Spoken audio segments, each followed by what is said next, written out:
भिरडाणे सरपंचपदी सौ साधना पाटील यांची बिनविरोध निवड। धुळे तालुक्यातील भिरडाणे येथील सरपंच पदाची निवडणूक प्रक्रिया आज दिनांक 10 जुलै 2025 रोजी पार पडली। सरपंच सौ रेखा राजेश पाटील यांचा कार्यकाळ संपल्याने या ठिकाणी सदरची ही निवडणूक प्रक्रिया पार पडली। तर भिरडाणे गावाचे विकासासाठी येथील गटनेते राजेश पाटील यांच्या नेतृत्वात गेल्या अनेक वर्षापासून या ठिकाणी भिरडाणे ग्रामपंचायतीच्या मार्फत येथील गावाचा विकास होत आहे। रस्ते, पथदिवे, गटारी यासह महिला सक्षमीकरणाच्या योजना, शेतकऱ्यांसाठी सिंचन विहिरी, गरीब गरजूंना घरकुल योजना अशा विविध योजना या ठिकाणी राजेश पाटील हे राबवित आहेत व लाभार्थ्यांना, ग्रामस्थांना त्या मिळवून देत आहेत। त्यामुळेच या ठिकाणी राजेश पाटील यांच्या नेतृत्वात भिरडाणे गावाचा विकास होत असून दरवर्षी सांगितल्याप्रमाणे गटनेते राजेश पाटील यांच्या नेतृत्वात या ठिकाणी 1 वर्षाचा कार्यकाळ म्हणून सरपंच पदाची निवडणूक प्रक्रिया घेण्यात येत असून त्यातलाच एक भाग म्हणून आज या सरपंच पदाची निवडणूक प्रक्रिया पार पडली।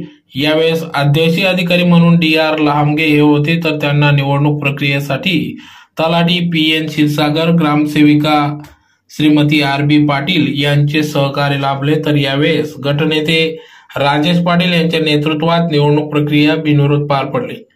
यावेळी माजी सरपंच राजेश पाटील, माजी सरपंच सौ रेखा राजेश पाटील, ग्रामपंचायत सदस्य गबा नबाबाई दिनकर ऐरराव, श्री विजय कुमार माधवराव ऐरराव, सौ सोनल खंडेराव पवार, सौ गायत्री अनिल पाटील, श्री अनिल सुखलाल आहिरे आदी सर्व ग्रामपंचायत सदस्य, त्याचबरोबर येथील रोजगार सेवक अतुल पाटील, पाणीपुरवठा शिपाई रवींद्र पाटील, शिपाई विनायक सोनवणे हे देखील या ठिकाणी उपस्थित होते। तर भिरडाणे सरपंचपदी सौ साधना पाटील यांची बिनविरोध निवड झाल्याने या ठिकाणी एकच जल्लोष व्यक्त करण्यात आला। फटाक्यांची आतिषबाजी करत येत्या काळात भिरडाणे गावाचा विकास केला जाईल असा विश्वास या ठिकाणी गटनेते राजेश पाटील यांनी आपली प्रतिक्रिया व्यक्त केली।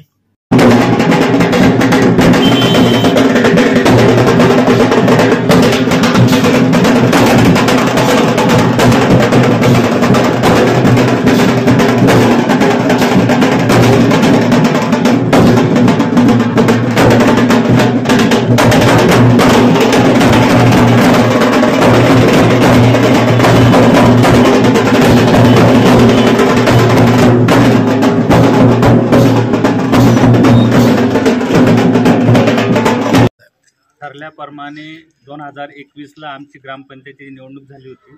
आमचा सर्वांचा पॅनल अतिशय बहुमताने विजय झालेला होता आणि आम्ही ठरल्याप्रमाणे पहिल्या सरपंचांनी राजीनामा दिला।